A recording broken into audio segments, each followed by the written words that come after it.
주식 투자 심플하게 충분하게 스텝스. 안녕하세요, 스텝스 한사입니다.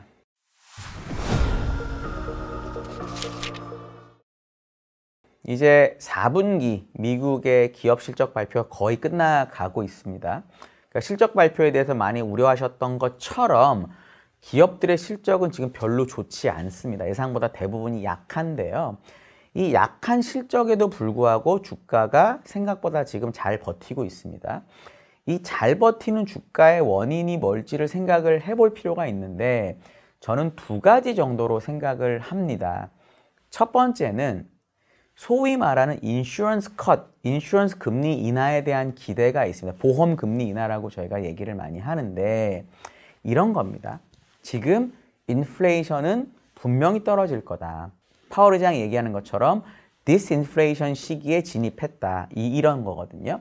물론 파월 의장이 얘기할 때는 2% 목표는 우리가 유지할 거고 2023년에 물가가 2%까지 떨어지진 않을 거라고 얘기는 하고 있지만 시장은 이미 물가는 잡혔고 물가는 떨어질 거고 물가가 계속 내려간다면 이제 미국 경제는 우려가 없다라고 생각을 하는 거죠. 근데 원래는 이런 식으로 물가가 떨어지는 과정에서 연준이 연방준비제도가 2022년에 워낙 강력한 긴축을 했기 때문에 경기가 나빠지고 실업률이 올라가고 이런 과정을 거쳐서 금리가 내려갈 거다. 이런 게 원래 정상적인 논리거든요. 근데 지금 보험용 금리 인하가 기대된다라는 그런 무드는 뭔 것 같냐면 미국의 실업률이 역사적인 50년 만에 거의 저점까지 지금 떨어져 있습니다. 그러니까 결국 사람들이 되게 잘 고용이 되고 있죠. 임금 인상률도 계속 좀 축소되고 있고요. 거기에 물가까지 잡히니까 사실 너무너무 좋은 경제 상황이라고 데이터는 이야기를 해주는 거죠. 근데 그러면 사실 금리를 낮출 필요가 전혀 없는데 시장에서는 나중에 경기가 나빠질 수 있으니까 금리 올린 지 얼마 안 됐으니까 그 나중에 경기가 나빠지는 것까지 미리 연준에서 금리를 낮춰가지고 안 오게 했으면 좋겠다 이런 기대가 있다라는 겁니다. 이게 과거에 언제 있었던 일이냐면 1970년대부터 최근까지를 잘 살펴보시면 대부분의 금리 인하는 실업률이 올라가는 과정에서 나오게 돼 있습니다. 왜냐하면 연준의 두 가지 책무라고 파월이 맨날 얘기하는 게 있습니다. 하나는 물가, 두 번째는 고용, 이 두 가지입니다. 그러니까 물가가 올라가면 금리를 올려야 되고요. 실업률이 올라가면 금리를 낮춰야 됩니다. 아주 단순하게 말하면 여러 가지 고려가 있겠지만요. 이렇게 봐야 되는 거죠. 근데 지금은 실업률이 올라가고 있지 않죠. 올라가고 있지 않는데 물가가 잡혔다는 이유로 금리를 낮췄던 그런 경우가 그래서 없었던 겁니다. 원래는. 과거에 언제 그런 일이 있었냐면 1990년대 약간 후반, 중반에 금리를 올렸다가 실업률이 계속 높아서 실업률이 계속 떨어지고 있었거든요. 그래서 금리를 올려놓고 계속 갈 줄 알았는데 실업률이 떨어지는 와중에도 그 당시 연준 의장이 누구였냐면 앨런 그린스펀이었습니다. 마에스트로라고 했습니다. 그러니까 너무 금융시장 지휘를 잘해가지고 금융시장 사람들이 저 사람은 정말 최고의 중앙은행장이다 이런 얘기를 했었던 앨런 그린스펀이라는 사람이 있었거든요. 2006년까지 리만 사태 전까지 엄청나게 오랜 기간 중앙은행장을 했었습니다. 그러니까 이분은 사실은 하는 동안에 IT 버블도 맞았고 끝나자마자 사실 리만 브라더스의 버블도 맞은 거거든요. 그러니까 어쨌든 그분이 뭘 했었냐. 실업률이 쭉 떨어지고 있는데도 불구하고 97년인가 8년인가 이제 실업률이 떨어지고 있지만 앞으로 경기가 나빠지지 않도록 하기 위해서 금리를 조정한다라는 식의 금리를 내렸다 올렸다 하게 됩니다. 그게 90년대 말 2000년 초까지 이어졌던 그림이에요. 그러면서 미국의 실업률은 그 기간 동안 계속 떨어집니다. 그냥 금리를 유지시킨 게 아니라 왔다 갔다 하는 바람에 금융시장에는 연준이 경기 침체는 절대적으로 막아줄 거다라는 희망을 줬던 거죠. 이번에도 비슷한 그림이 나올 거라고 사람들이 기대하는 것 같아요. 근데 그때랑 지금이랑 하나 다른 거는 그때도 실업률이 낮아지는 추세였지만 지금처럼 역사상 저점은 사실 아니었습니다. 그러니까 지금 실업률이 완전 실업률에 거의 완전 고용에 가까운 상황에서 더 실업률을 낮춰야 될 요인이 있는지에 대해서는 저희가 고민해 볼 필요가 있는 거죠. 그리고 역사적으로 이런 일이 거의 일어나지 않는 일이기 때문에 물론 거의 일어나지 않아도 또 일어날 수 있습니다. 근데 이제 주식이라는 건 저는 항상 말씀드리지만 확률 싸움이에요. 그러니까 주식을 얼마를 가져갈 거고 내가 그중에 얼마를 뭐 어떤 걸 살 거고 해서 확률적으로 장기로 봤을 때 내가 수익률을 더 내야 되겠다 이런 관점이기 때문에 확률이 적어 보이는 일에 베팅을 해가지고 공격적으로 가는 거는 잘 맞지 않다고 생각합니다.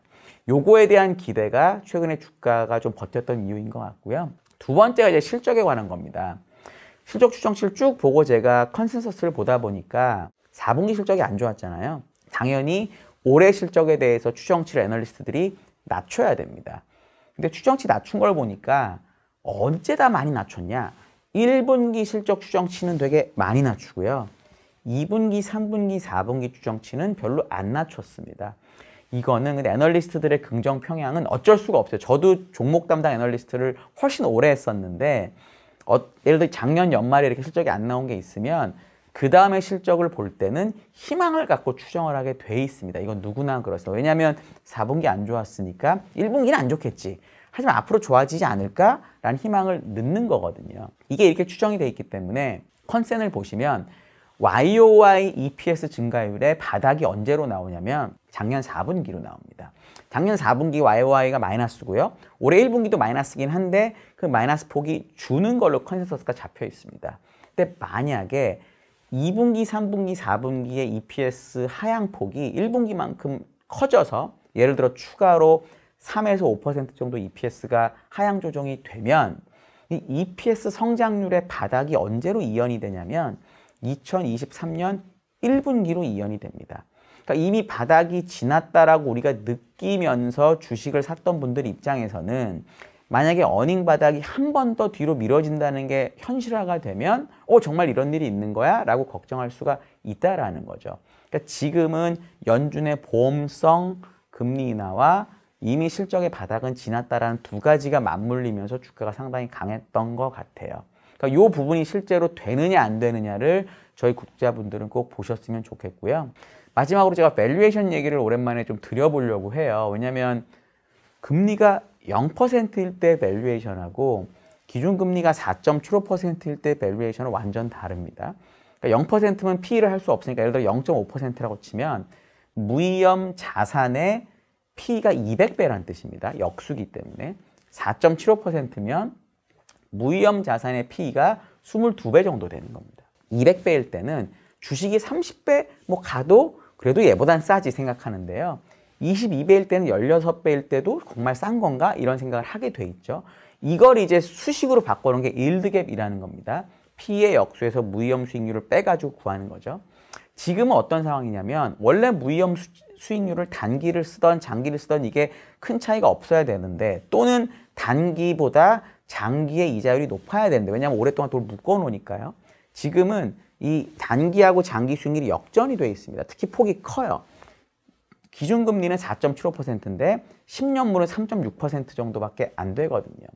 3.6%를 기준으로 원래는 왜냐하면 일드갭 구할 때는 10년물을 많이 쓰기 때문에 이 3.5%를 기준으로 일드갭을 구하면 1.9%포인트 정도가 되고요. 역사적인 기준으로 보면 지난 15년 기준으로 보면 마이너스 1 표준 편차에 와 있습니다. 그러니까 주식이 평균보단 비싸다라는 거죠. 근데 만약에 3.5%가 아니라 기준금리 2번 올린다고 했으니까 앞으로 5.25% 기준으로 마이너스 100bp. 보통 이 마이너스 100bp 이상으로 역전된 경우가 잘 없거든요. 그렇게 되면 10년물 금리는 4.25%가 됩니다. 이걸 가지고 일드갭을 구하면 일드갭은 1.1%포인트까지 또 떨어집니다. 과거 15년 데이터랑 비교해보면 마이너스 1 표준 편차하고 마이너스 2 표준 편차 사이에 옵니다. 주식이 조금 더 비싸진 거죠. 세 번째로 그냥 정상적인 상황입니다. 단기물이 5.25니까 장기물은 진짜 아무리 금리가 떨어져도 단기물하고는 똑같아야 된다. 그러니까 텀 프리미엄은 없더라도 텀 디스카운트까지 있어서야 되겠니? 이런 개념입니다. 그러면 10년물 금리는 5.25%가 되는 건데 이 5.25%를 가지고 일드갭을 구해보면 0.몇 %포인트가 나옵니다. 이 숫자가 보다 더 중요한 게 그렇게 되게 되면 15년 기준으로 마이너스 2 표준 편차까지 떨어지게 돼 있습니다. 그러니까 역사적인 관점에서 상당히 주식이 비싸지는 거죠. 그러니까 지금은 이 5.25% 밸류에이션, 4.25% 밸류에이션 하지 않는 거죠. 왜?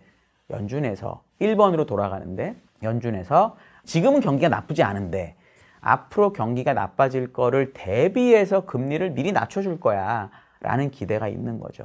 그러면 밸류에이션 뭐 이 정도면 괜찮지인데 만약에 그런 일이 없으면 밸류에이션이 비싼 거 아니야? 라고 생각할 수도 있다라는 거죠. 지금 이제 항상 제가 느끼는 게 주식이 많이 빠질 때는 또 밸류에이션이 아직도 비싸다는 얘기 말이 많이 나와요. 왜냐하면 지금이 뭐 예를 들어 10배인데 어닝이 빠지면 다시 뭐 이렇게 얘기를 많이 하고요. 오를 때는 밸류에이션 얘기 별로 안 하고 그럼에도 불구하고 실적이 뭐가 좋아질까 이렇게 얘기를 많이 합니다. 이게 왜 그런 거냐면 한국에서 특히나 주식을 하셨던 분들은 우리나라에서 하셨던 분들은 한국 시장의 특징이 시클리컬리티입니다. 그래서 실적이 나쁠 때 P가 비쌀 때 주식을 사면 먹을 수 있다라는 그런 교훈이 있거든요. 저도 그거 너무너무 동의합니다. 근데 미국 시장은 상대적으로 시클리컬리티가 떨어집니다. 메타가, 구글이, 뭐 마이크로소프트가, 뭐 넷플릭스 이런 데들의 실적이 분명히 작년에 좀 덜 나왔거든요. 근데 그게 뭐 우리나라의 뭐 조선, 뭐 건설, 은행, 메모리 반도체 이런 것처럼 막 이렇게 움직이지. 이제 우리나라 은행은 좀 바뀌었는데 옛날에 제가 처음에 배울 때는 충당금이 있다 없다 가지고 막 이익이 엄청나게 왔다 갔다 했었거든요. 에너지 같은 것처럼. 그런 쪽 그 종목들의 비중이 미국이 많이 떨어져 가지고 미국 시장은 한국보다 시클리컬리티가 훨씬 떨어집니다. 그렇기 때문에 저는 미국은 밸류에이션을 조금 더 많이 봐야 되고 특히나 사람들이 막 포모에 빠져 있을 때는 더더욱 밸류에이션을 봐야 된다고 생각을 하고요. 지금 미국의 밸류에이션 수준은 금리 인하를 많이 반영한 거다라고 보시는 게 좋을 것 같습니다. 오늘 제가 드린 말씀에 대해서도 혹시 뭐 질문 있으시거나 또는 저 얘기 좀 틀린 것 같아. 나는 다르게 생각해. 이런 부분 있으시면 꼭 댓글을 달아주세요. 제가 보고 Q&A 다음에 할 때 답변 드리도록 하겠습니다. 감사합니다.